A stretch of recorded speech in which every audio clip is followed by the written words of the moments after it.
What's going on, guys? Welcome back to my channel, where today we have another 3-round mock draft. This time we're going to go with the Green Bay Packers. And when we look at the Packers, this is a very young team. They don't have that many impending free agents to keep note of. And the ones that are impending, they're better off without. Josh Myers, easily one of the worst centers in all of football over the last, 2 years. Isaiah McDuffie, nothing to brag home about. Eric Stokes turned it on a little bit toward the end of the year, but was pretty poor at the beginning. Eric Wilson, not too great either. Jair Alexander, I did include on this list because there is a lot of thought that he is not going to be with Green Bay any longer after the offseason starts. So we made sure to include him here because he is a big-time player for the Packers.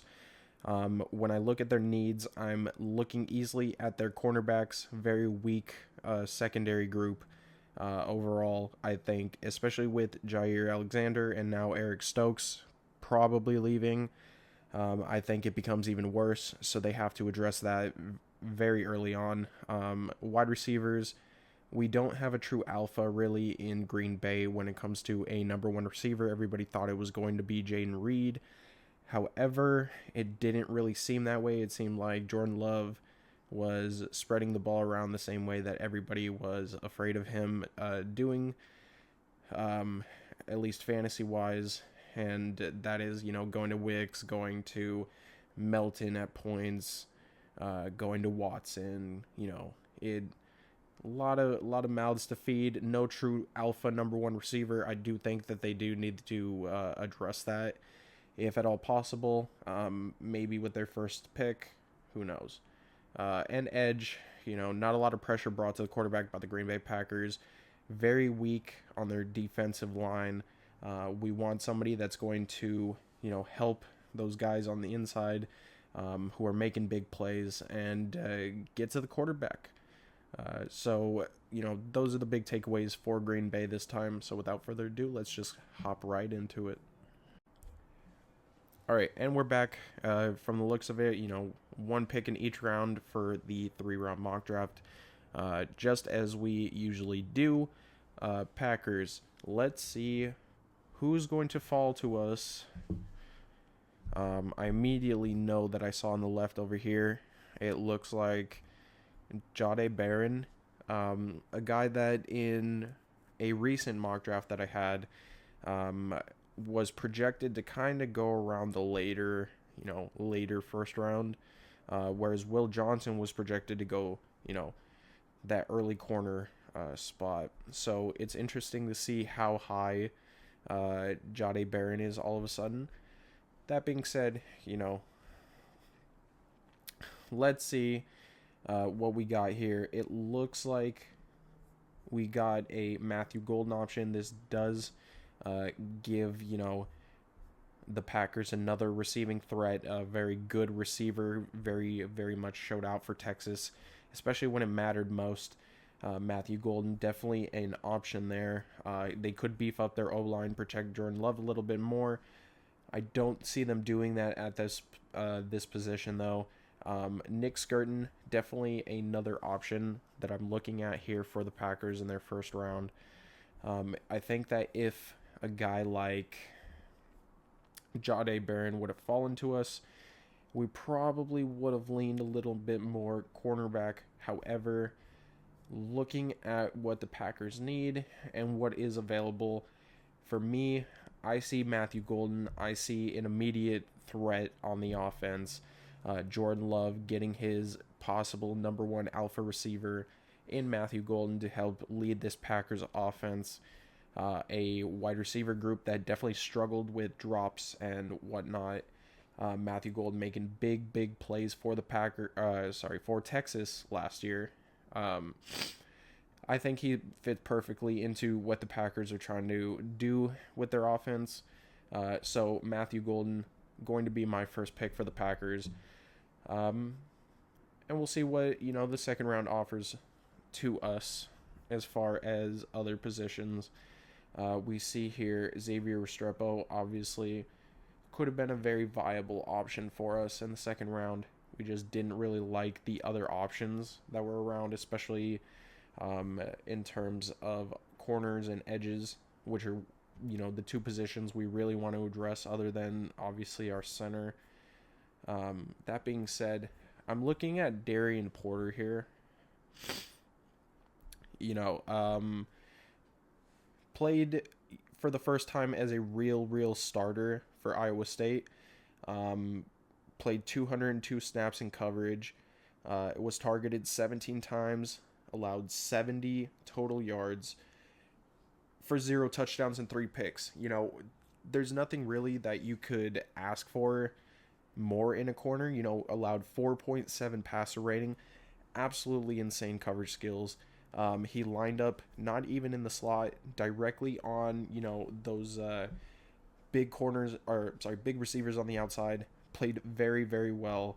I think in terms of what the Packers are losing currently, I think they're losing Jaire Alexander, who many view as a lockdown, shutdown corner. I think that Darian Porter in this position where Jaire doesn't want to play for the Packers anymore, one goes out, you bring one right back in.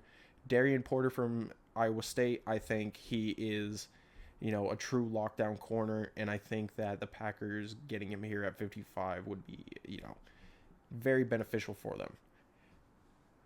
So now we go into 87, very last pick. And this is going to be another spot where you really got to think about what the Packers need. They do heavily need a couple of guys on that offensive line, particularly guy right up the middle, help bring some legitimacy back to the Green Bay Packers offensive line.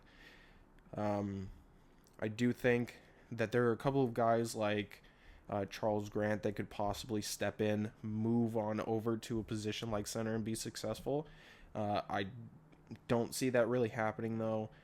I think in terms of what the Packers have and what they could be looking at, I might be looking at another corner, just grab another secondary guy, bring him right into that secondary corner position. Again, you're losing Eric Stokes and you're losing Jaire Alexander, so it's not like, you're just losing one, plug one in. You're going to lose a couple of corners you really want to address the position, or especially because you're so, thin at the position. So I think that definitely works out. I did want to point out, Harold Fannin. I think not for the Packers, but he seems to be rising up in some of the ranks lately. I wouldn't be surprised if this is a guy that hops into, the top 75, top 60. Again, not Packers, but just a guy to keep an eye on. So I think in this position, again, I'm looking at a guy like Azareye'h Thomas, 755 defensive snaps. He allowed 141 total yards, 0 touchdowns, passer rating at 50.2. This is a guy who, he's going to need to get growing for the cornerback position at the NFL level. But I do think that he can step right in and be big for the Packers, or at least learn from some of the other guys. Maybe they bring in a veteran, you can learn behind him. But I do think that because the position, again, is so thin, I do think that the Packers need to address it, and I think they need to address it big. So I'm going to go ahead and grab Azareye'h Thomas for the Packers, and we're going to see how we did.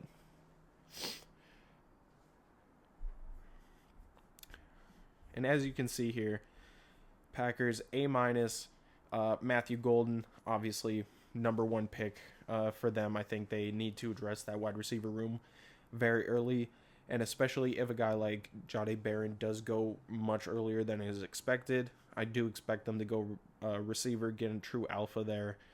And then they can grab guys like Darian Porter and Azareye'h Thomas in the second and third round to, beef up that secondary, a spot that they're going to be very weak at when it leads into free agency. So we'll see how they address that. But overall, I would say we did pretty good.